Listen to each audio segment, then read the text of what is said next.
नमस्कार। अभी अपन डिस्कस करने वाले हैं difference between hunger and appetite. अपने को लगता है ना हंगर और एपेटाइट एक ही चीज है, तो इसको समझो। हंगर जो है वो फिजियोलॉजिकल है, फिजियोलॉजिकल नीड फॉर फूड, खाने के जरूरत जो है ये हो गई हंगर। ये होती है जब हमें ब्लड ग्लूकोज लेवल कम हो जाएगा, स्टोमक में कंट्रैक्शंस होना शुरू हो जाते हैं, और हंगर को कंट्रोल करता है हाइपोथैलेमस।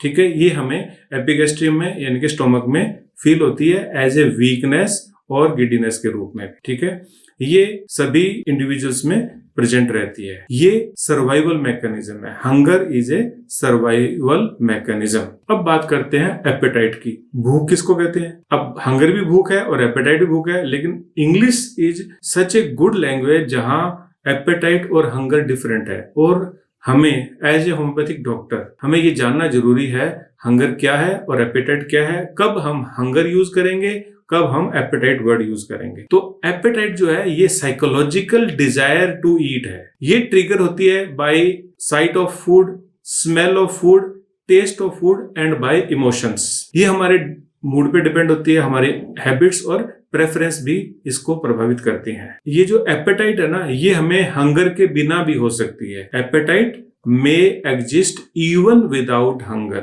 भूख नहीं है ना तब भी हम खा लेते हैं। तो ये वाली जो चीज है ये हो गई एपेटाइट, और can be absent despite hunger. तो appetite is a mental desire to eat. ये है इनके डिफरेंस। तो क्या हुआ, सम अप कर लेते हैं। जो हंगर है वो फिजिकल नेचर में है और एपेटाइट जो है वो साइकोलॉजिकल है। जो हंगर है इसका कॉज है बॉडीज एनर्जी नीड है, और एपेटाइट जो है वो डिजायर फॉर फूड है।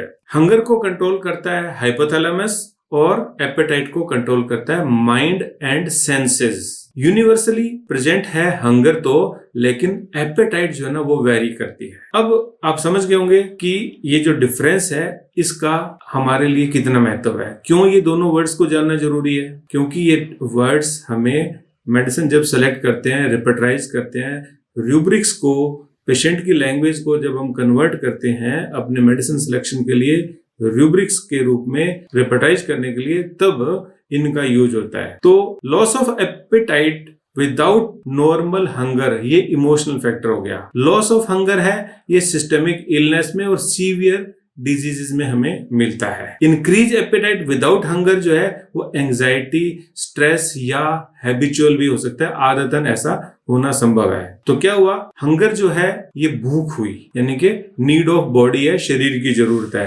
एपेटाइट जो है वो इच्छा है और मन की चाह है। आशा है ये डिफरेंस आप समझ गए होंगे और आपको मेडिसिन सिलेक्शन करने में इससे जरूर मदद मिलने वाली है। Thank you so much.